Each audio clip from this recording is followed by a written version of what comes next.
So,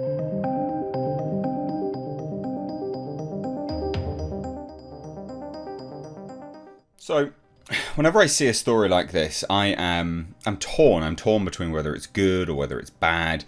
You read from the title, the Lord of the Rings franchise is the new rights holder is striving to make it like Marvel. You know, everything, everywhere, all at once. So that was a movie, I think, which I still need to review. And so I see these titles and I'm like, you know what? Like, I like Lord of the Rings. Do I want to see it everywhere? You know what? I'd like to see more Lord of the Rings. And then I think of Rings of Power and I'm like, oh, that was poo. Do I really want to see this franchise exploited to an inch of its life? No, not really. So, difficult one.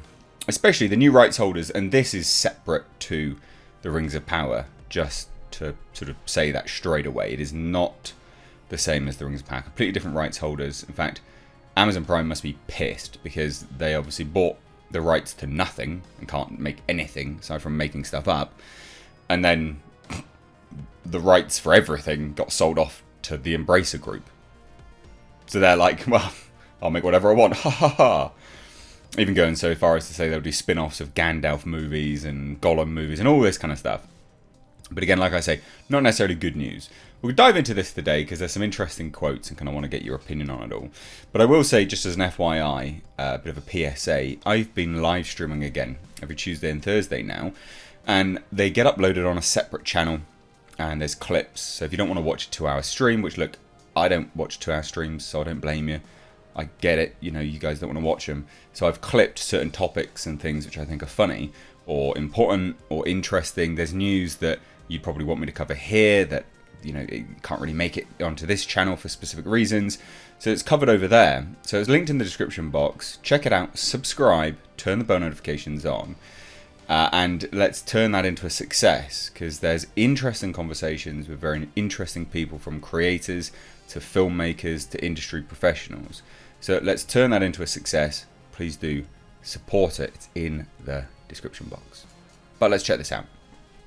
The Lord of the Rings looks set to become a Marvel-style franchise, courtesy new rights holder. Again, it's that word, isn't it? And make no mistake, ladies and gents, when a company insinuates this type of language, it's that they're looking solely on money, monetary gain, because they look to what Marvel has managed to accrue, and then they're looking to replicate it.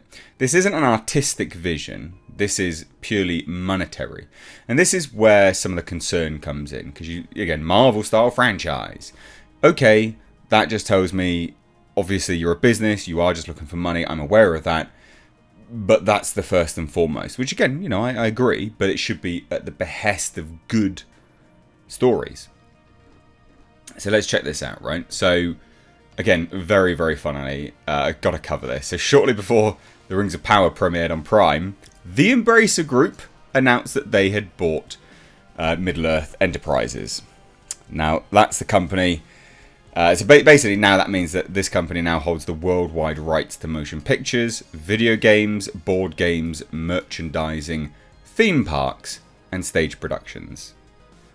Which is insane. Now, that's the rights to the literary works of the Lord of the Rings trilogy and The Hobbit. So they have the rights to everything. They can do whatever they want.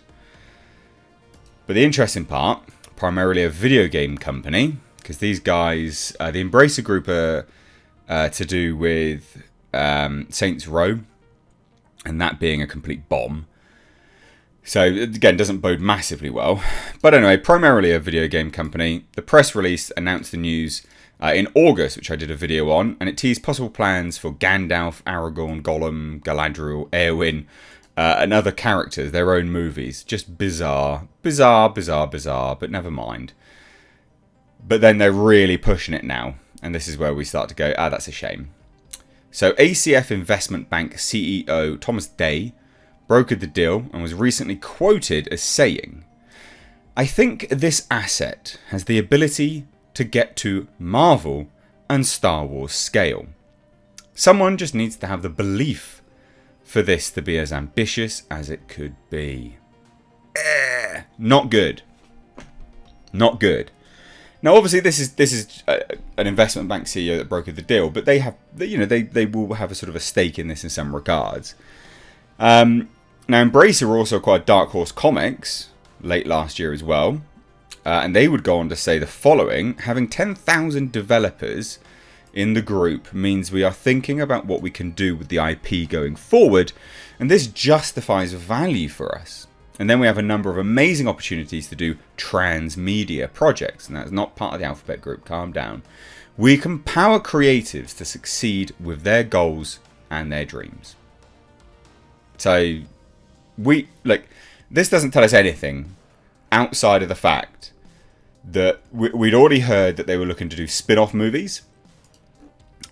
Now we know, of course, that the word Marvel, Star Wars. Star Wars isn't something you should be quoting these days because recent Nielsen figures have come out, and Disney has absolutely tanked that as a brand now.